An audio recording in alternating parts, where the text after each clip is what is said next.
She learns. Do you know she began talking when she was 6 months old?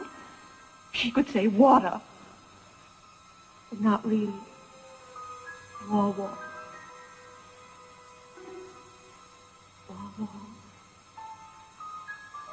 But she meant water. She knew what it meant, and only 6 months older, I never saw a child so bright or outgoing.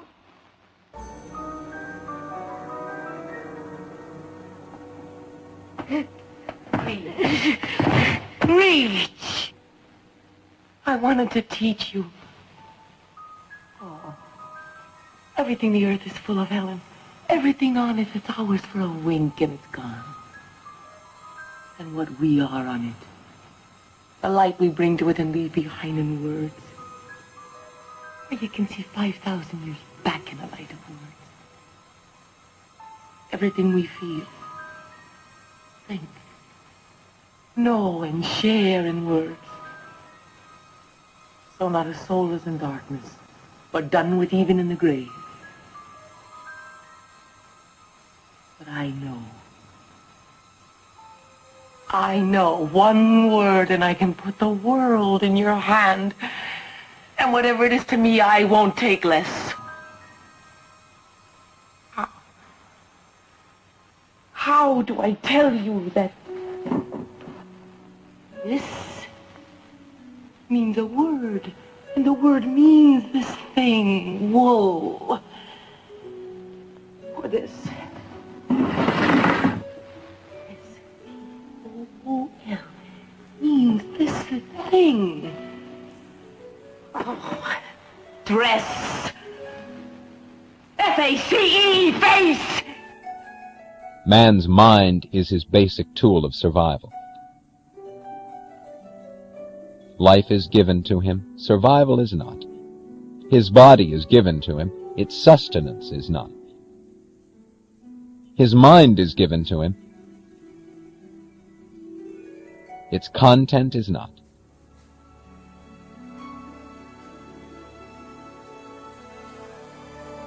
Reason does not work automatically. Thinking is not a mechanical process. The connections of logic are not made by instinct. The function of your stomach, lungs, or heart is automatic. The function of your mind is not. In any hour and issue of your life, you are free to think or to evade that effort. But you are not free to escape from your nature, from the fact that reason is your means of survival. So that for you, who are a human being, the question to be or not to be is the question to think or not to think.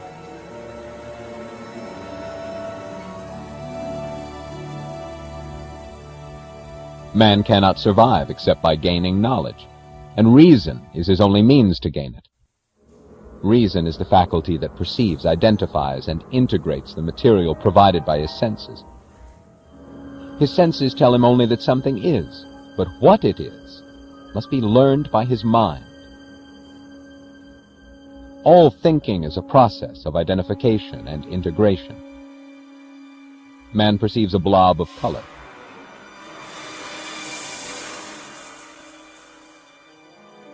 By integrating the evidence of his sight and his touch, he learns to identify it as a solid object. He learns to identify the object as a table. He learns that the table is made of wood. He learns that the wood consists of cells, that the cells consist of molecules, that the molecules consist of atoms. All through this process, the work of his mind consists of answers to a single question. What is it? His means to establish the truth of his answers is logic. Logic is the art of non-contradictory identification. An atom is itself, and so is the universe. To arrive at a contradiction is to confess an error in one's thinking. To maintain a contradiction is to abdicate one's mind and to evict oneself from the realm of reality. Truth is the recognition of reality. Reason, man's only means of knowledge, is his only standard of truth. Man's reason is his moral faculty. A process of reason is a process of constant choice in answer to the question, true or false, right or wrong. Is a seed to be planted in soil in order to grow? Right or wrong? Is a man's wound to be disinfected in order to save his life? Right or wrong? Does the nature of atmospheric electricity permit it to be converted into kinetic power? Right or wrong? It is the answers to such questions that gave you everything you have. And the answers came from a man's mind. A mind of intransigent devotion to that which is right. A rational process is a moral process. You may make an error at any step of it with nothing to protect you but your own severity. Or you may try to cheat, to fake the evidence and evade the effort of your quest. But if devotion to truth is the hallmark of morality, then there is no greater, nobler, more heroic form of devotion than the act of a man who assumes the responsibility of thinking.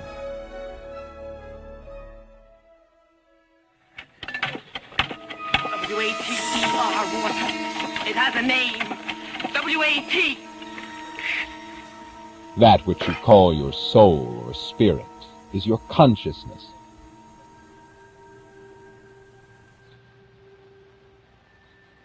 And that which you call free will is your mind's freedom to think or not.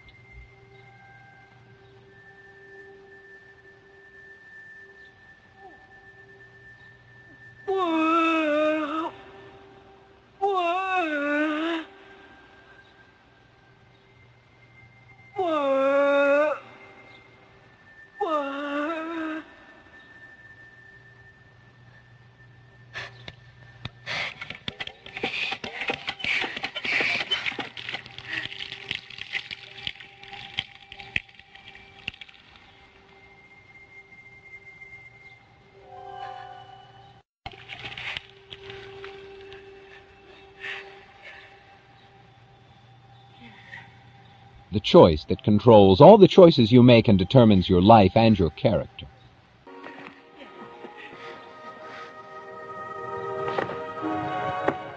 The only will you have, your only freedom,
Thinking is man's only basic virtue, from which all the others proceed.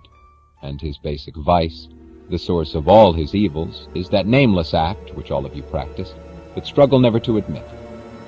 The act of blanking out, the refusal to think. Not blindness, but the refusal to see.